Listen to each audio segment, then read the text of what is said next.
Air Force Captain Kevin Larson crouched behind a boulder after hiding all night in the mountains, watching the trees through his breath, waiting for the cops he knew would arrive.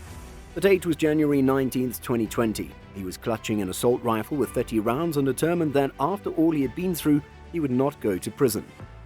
Join us today in Drone Zone as we talk about the drone captain who went from a national hero to a fugitive. Captain Larson was an expert drone pilot. He flew the heavily equipped MQ-9 Reaper, and in 650 combat flights between 2013 and 2018, he fired at least 188 airstrikes, won 20 accomplishment medals, and killed a top guy in the US Most Wanted terrorist list.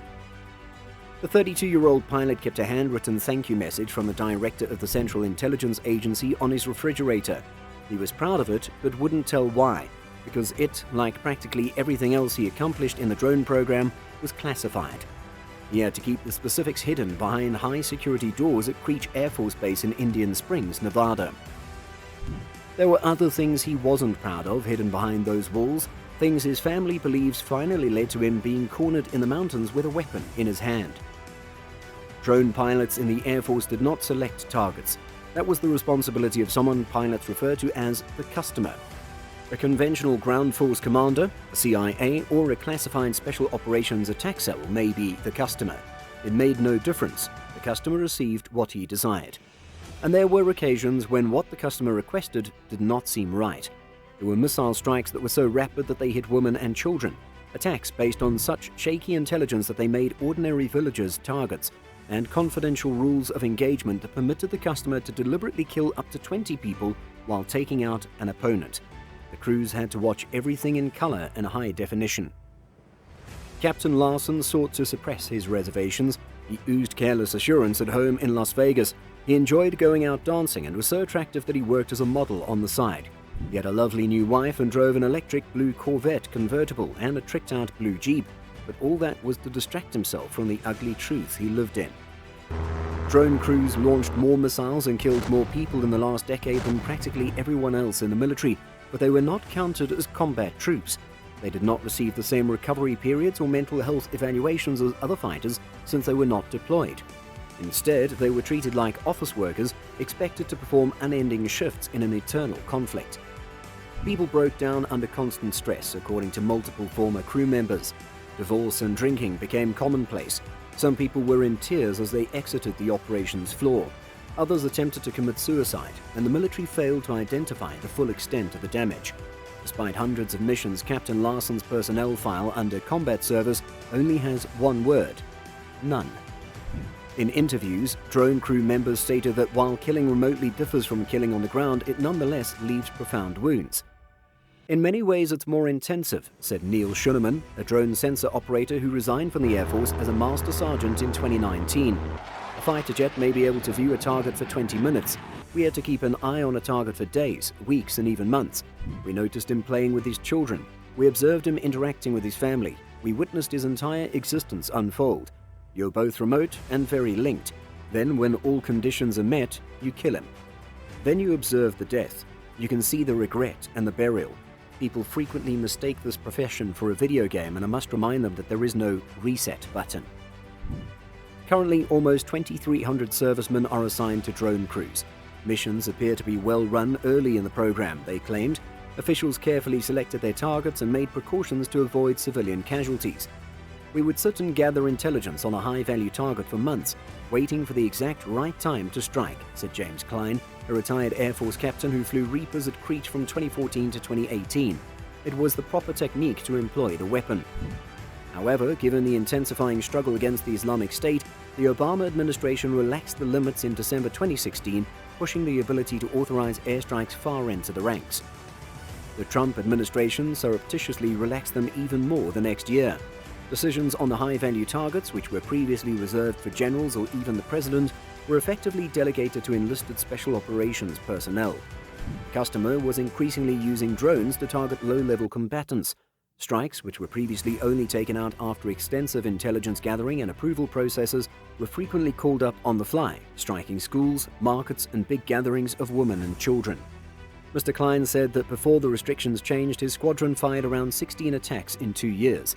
It then did them virtually every day after that. Mr. Klein recalls a customer pressuring him to shoot on two men walking along a river in Syria, claiming they were carrying guns over their shoulders.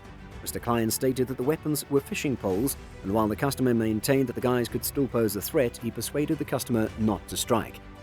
In another case, he added, a co-worker was told to strike a suspected Islamic State fighter who was wheeling another man in a wheelchair down a busy downtown street. The hit killed one of the men and 3 bystanders. Mr. Klein stated, there was no justification to take the shot. When I spoke with the pilot afterwards, she was in tears. She didn't fly for a long time and eventually left for good. Captain Larson's mother worked as a police officer and did stress debriefings following horrific situations. Officers in her department were supposed to take time off and visit with a psychologist after shooting someone. Everyone present at the scene was required to sit down and talk about what had transpired as part of the healing process. She had no idea what was going on with her son. At one point I took him aside and said, if things start bothering you, you and your buddies need to talk about it, Ms. Larson explained. All he did was smile and say he was alright, but I believe he was struggling more than he admitted. Bennett Miller was a professional intelligence analyst who studied the Reaper's video feed. Working special operations missions in Syria and Afghanistan from Shaw Air Force Base in South Carolina in 2019 and 2020, the former technical sergeant witnessed civilian casualties nearly monthly. At first it didn't concern me, he admitted. I assumed it was part of pursuing the bad guys. Then, he claims, in late 2019 his team tracked down an individual in Afghanistan who the customer claimed was a high-level Taliban financier. The crew followed the man for a week as he fed his animals, ate with his family in his courtyard, and walked to a nearby community. The customer then directed the crew to kill him, and the pilot launched a missile as the man walked down the path from his house. Mr. Miller later observed the family gathered the pieces of the victim and bury them while watching the television broadcast. A week later, the Taliban financier's name reappeared on the list of targets. We got the incorrect person. I just killed someone's father, Mr. Miller explained. I'd seen his children pick up the corpse parts, then I went home and hugged my own children. The same pattern repeated itself twice more, he claimed, and the squadron leadership did nothing to remedy what was perceived to be the customer's mistakes. Mr. Miller came near tears 2 years later when he remembered the strikes in an interview at his home. We had committed murder and no one appeared to notice, he explained. We were simply ordered to move on. Mr. Miller became agitated and sleepless. I couldn't live with the shame or the pressure of knowing it would almost certainly happen again, he explained. I got trapped in this trap where if I care about what's going on, it's disastrous, and if I don't care, I'll lose my sense of self. He said that his squadron at Shaw did not have a human performance team. All we had was a squadron bar.